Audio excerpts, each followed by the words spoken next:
नमस्कार जय हिंद साथियों। बंगाल के चुनाव का परिणाम आने के बाद कहीं खुशी कहीं गम का माहौल है। जाहिर सी बात है, जहां पे जो पार्टी चुनाव जीती है उसको जश्न मनाने का हक है, लड्डू बांटने का हक है। लेकिन जो लोग चुनाव में हारे हैं उनको मारने का, पीटने का, उनके कार्यालय जलाने का, हिंसा करने का या उन पार्टियों के समर्थकों को सड़कों पर पीटने का अधिकार किसने दिया है? यह कौन सा लोकतंत्र है? जो दृश्य और तस्वीरें बंगाल से आ रही हैं और पूरा का पूरा गोदी मीडिया खामोश है, केंद्र की मोदी सरकार खामोश है। क्या हम बंगाल को मणिपुर बनाना चाहते हैं? क्या हम बंगाल में हिंसा को एक एक इलाके में पहुंचाना चाहते हैं? यही तो खतरा है बीजेपी से। भारतीय जनता पार्टी जिन क्षेत्रों में उसका उदय होता है वहां हिंसा का उदय होता है, गुंडागर्दी का उदय होता है, लोगों के अधिकारों को कुचलने की शुरुआत होती है। और यही बंगाल में हो रहा है। और आप देखिए कि पूरा का पूरा गोदी मीडिया खामोश है, केंद्र की मोदी सरकार खामोश है। अब वो केंद्रीय सुरक्षा बल दिखाई नहीं दे रहे हैं, अब वो चुनाव आयोग कहीं दिखाई नहीं दे रहा, उसकी सख्ती कहीं दिखाई नहीं दे रही है। तो भारतीय जनता पार्टी साबित क्या करना चाहती है कि वो राज्य दर राज्य चुनाव जीतकर अपने जांच एजेंसियों का दुरुपयोग करके हजारों करोड़ रुपए पानी की तरह बहा के गोदी मीडिया का गलत इस्तेमाल करके चुनाव आयोग को अपना एजेंट बना के चुनाव जीतकर और गुंडागर्दी हिंसा करेंगी। क्योंकि यह आपको सोचना होगा कि देश तो आपका है। क्या हम इस देश के एक हिस्से में हो रही हिंसा पर खामोश रह सकते हैं या उसको जायज ठहरा सकते हैं? कल मैंने देखा कि वहां पे लेनिन की मूर्ति तोड़ी जा रही थी।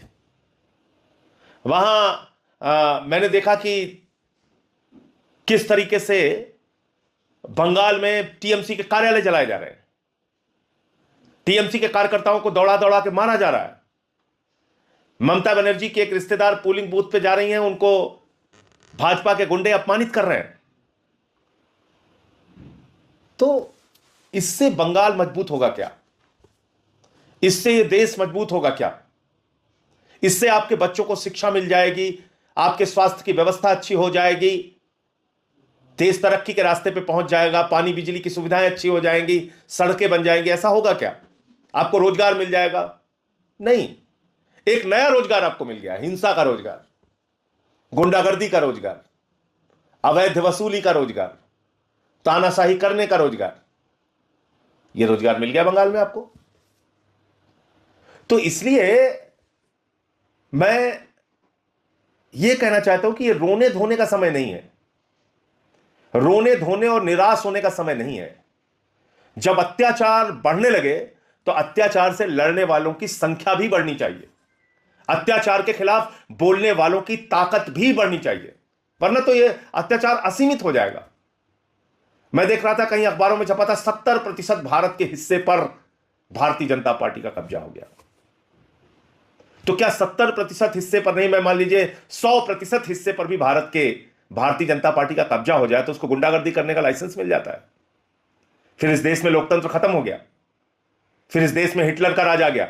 अगर 100% हिस्से पर भारतीय जनता पार्टी का कब्जा हो जाए तो वो जो जिसके घर में घुस के चाहेंगे उसको जला देंगे, मार देंगे, लड़ाई करेंगे, झगड़ा करेंगे, गाली गलौज करेंगे, रास्ते पर चलने नहीं देंगे, महिलाओं के साथ अभद्रता करेंगे, श्री रामकृष्ण परमहंस जी का आश्रम उजाड़ेंगे, ये करेंगे।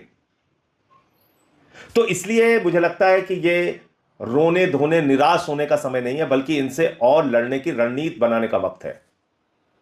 देखिए, चुनाव के लिए जो तंत्र इन्होंने विकसित कर लिया है अपना, हजारों करोड़ रुपए पानी की तरह बहाते हैं, ईडी सीबीआई पुलिस का दुरुपयोग करते हैं, केंद्रीय सुरक्षा बल लगाते हैं, चुनाव आयोग के जरिए एसआईआर के माध्यम से लाखों करोड़ों वोट कटवाते हैं और उसके बाद चुनाव जीत जाते। कहते बहुत लोकप्रिय है, बहुत लोकप्रिय हो गए मोदी जी, चोरी करके लोकप्रिय हो गए मोदी जी, लोकतंत्र को लूट कर लोकप्रिय हो गए मोदी जी, चुनाव में धांधली करके लोकप्रिय हो गए मोदी जी, बहुत लोकप्रिय हो गए मोदी जी। चल रहा है, ढोल पीटा जा रहा है। गोदी मीडिया लगा हुआ है गुणगान में। लेकिन इस तरह से इस देश की जो खूबसूरती है, विविधता में एकता, भारत की विशेषता जो है वो खत्म हो जाएगी निश्चित तौर पे, ये मान के चलिए। इतना विभाजन कर दिया इन्होंने समाज के अंदर कि बहुत मुश्किल वक्त है, इसमें आप सबको एकजुट होकर इनके खिलाफ आवाज उठानी पड़ेगी। किसान आंदोलन इस बात का उदाहरण है। 1 साल तक देश के किसानों ने बगैर किसी राजनीतिक दल के सपोर्ट किए, हम लोगों ने पार्लियामेंट में सपोर्ट किया वो अलग बात है, लेकिन बिना किसी राजनीतिक दल के समर्थन के अपनी किसानों की शक्ति की बदौलत मोदी जी की इतनी बड़ी तानाशाह सरकार को झुकाने के लिए मजबूर किया किसान आंदोलन ने। ऐसा ही कुछ बड़ा आंदोलन इस देश में चुनाव की निष्पक्षता को बनाने के लिए खड़ा करना पड़ेगा। ऐसा ही एक बड़ा आंदोलन जाति, धर्म, दल सब कुछ भूल के इस देश के हित में, लोकतंत्र के हित में, बाबा साहब डॉक्टर भीमराव अंबेडकर जी के द्वारा लिखे गए संविधान के हित में, इस देश के चुनावी व्यवस्था को बचाने के लिए, इस देश में हो रही चुनावी धांधली से मुक्ति पाने के लिए एक बड़ा जन आंदोलन मिलकर करना पड़ेगा, संसद से लेकर सड़क तक। और एक लंबी लड़ाई है, नहीं कि एक दिन में या 1-2 महीने में रैलियां सभाएं करके ये चीजें आप ठीक कर सकते हैं, नहीं। इसके लिए एक बड़ा मन जनमानस का तैयार करना पड़ेगा। और अगर ऐसे ही आप निराश होते रहेंगे, एक हार मिल गई तो चुपचाप घर बैठ जाए, आपके पास कई विकल्प हैं। आप बंगाल के चुनाव के परिणाम के बाद यह मानकर के अब तो कुछ हो ही नहीं सकता, चुपचाप घर भी बैठ सकते हैं। अपने बीवी बच्चों का पेट पालने के लिए नौकरी करें, सुबह से शाम उन्हीं के बीच में टीवी देख के खुश रहें, ऐसा भी कर सकते हैं।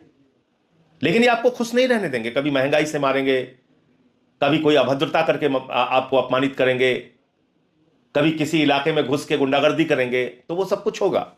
आपको तय करना, अगर इस देश से प्यार है तो कैसा देश आप चाहते हैं, कैसी राजनीति आप चाहते हैं, कैसा नेता अपने लिए आप चाहते हैं।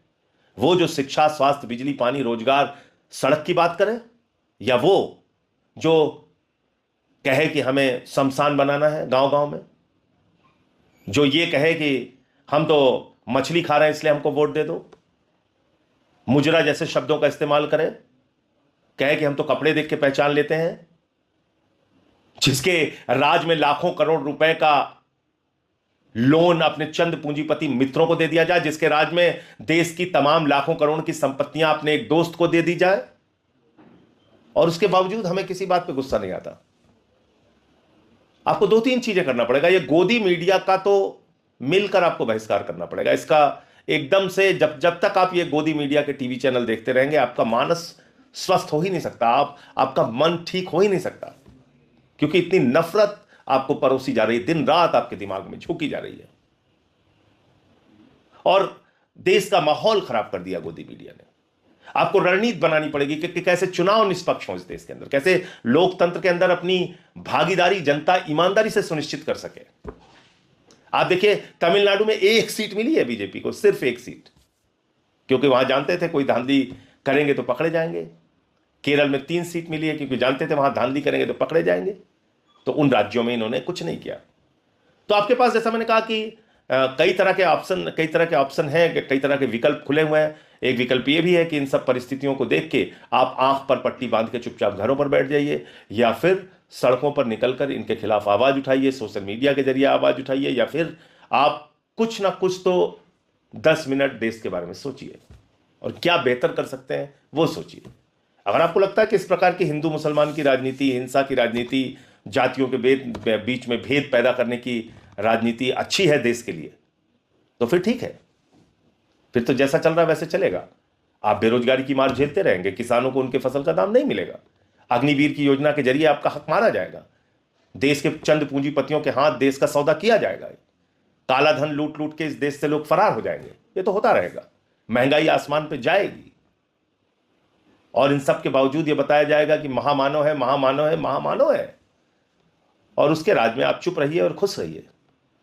या फिर दूसरा ऑप्शन ये है कि जैसे इस देश के क्रांतिकारियों ने अंग्रेजों के 190 साल के शासन में, जिन अंग्रेजों का सूरज नहीं डूबता था का मतलब पूरब से लेकर पश्चिम तक, उत्तर से लेकर दक्षिण तक, हर जगह पूरी दुनिया में अंग्रेजों का राज होता था। वो शक्तिशाली अंग्रेजों का शासन, उस समय भी कुछ लोग थे जो अंग्रेजों के सिपाही बन के उनके इशारे पे नाचते थे, अंग्रेजों के लिए काम करते थे, अंग्रेजों के कहने पे अपने हिंदुस्तानी क्रांतिकारियों के ऊपर कोड़े बरसाते थे, जेल में यातनाएं देते थे। उस समय भी लोग थे। तो आप इन जो तानाशाह सरकार है मौजूदा मोदी अमित शाह की, इसका हिस्सा भी बन सकते हैं, इनके गुणगान करने के लिए, इस देश के लोगों के ऊपर कोड़े बरसाने के लिए उनके साथ खड़े हो सकते हैं। या फिर आप ये सोचिए कि 190 साल तक हमारे उन महान क्रांतिकारियों की मानसिकता क्या रही होगी, क्योंकि उनके सामने तो बिल्कुल अंधेरा था। वोट का अधिकार नहीं था, अपनी कोई सरकार नहीं थी, पैसे का कोई संसाधन नहीं था। गांव गांव में लोगों के बीच में घूम के लोगों को संगठित किया भारत को आजाद कराने के लिए। 190 साल तक अंग्रेजों से लड़ते रहे। राष्ट्रपिता महात्मा गांधी के नेतृत्व में, नेताजी सुभाष चंद्र बोस के नेतृत्व में, शहीद आजम भगत सिंह के नेतृत्व में, शहीद खुदीराम बोस के नेतृत्व में, शहीद अशफाकुल्लाह के नेतृत्व में एक लंबी तादाद इस देश के अंदर रही है, जिन्होंने अपने प्राणों की आहुति देकर इस देश को बचाया और आजाद कराया। निराश नहीं हुए, घर नहीं बैठे, ये नहीं माना कि हमको गुलामी का ही जीवन जीना है। तो अगर आपको लगता है कि सरकार की तानाशाही से आपको मुक्ति पानी है, अगर आपको लगता है इस देश के लोकतंत्र का गला घोट दिया गया है, अगर आपको लगता है कि चुनावी तंत्र पे भारतीय जनता पार्टी का कब्जा हो चुका है और जैसे ये लोग चुनाव लड़ रहे हैं, मैंने आपको फिर से कहा, ईडी सीबीआई पुलिस का दुरुपयोग करके, चुनाव आयोग ज्ञानेश कुमार का दुरुपयोग करके, हजारों करोड़ रुपए पानी की तरह बहा के और पूरी की पूरी सरकारी तंत्र के ऊपर कब्जा करके, इस तरह से लाखों वोटों की हेरा फेरी करके जैसे बीजेपी चुनाव जीत रही है, अगर ये चलता रहा तो राज्य चुनाव जीतते जाएंगे, तानाशाही को बढ़ाते जाएंगे, गुंडागर्दी को बढ़ाते जाएंगे। और अगर आपको इनकी तानाशाही के खिलाफ लड़ना है तो सड़क से लेकर संसद तक आवाज उठानी पड़ेगी। और पहली आवाज तो होनी चाहिए लोकतंत्र को बचाने के लिए, चुनाव को बचाने के लिए, निष्पक्ष चुनाव देश के अंदर कराने के लिए। जय हिंद।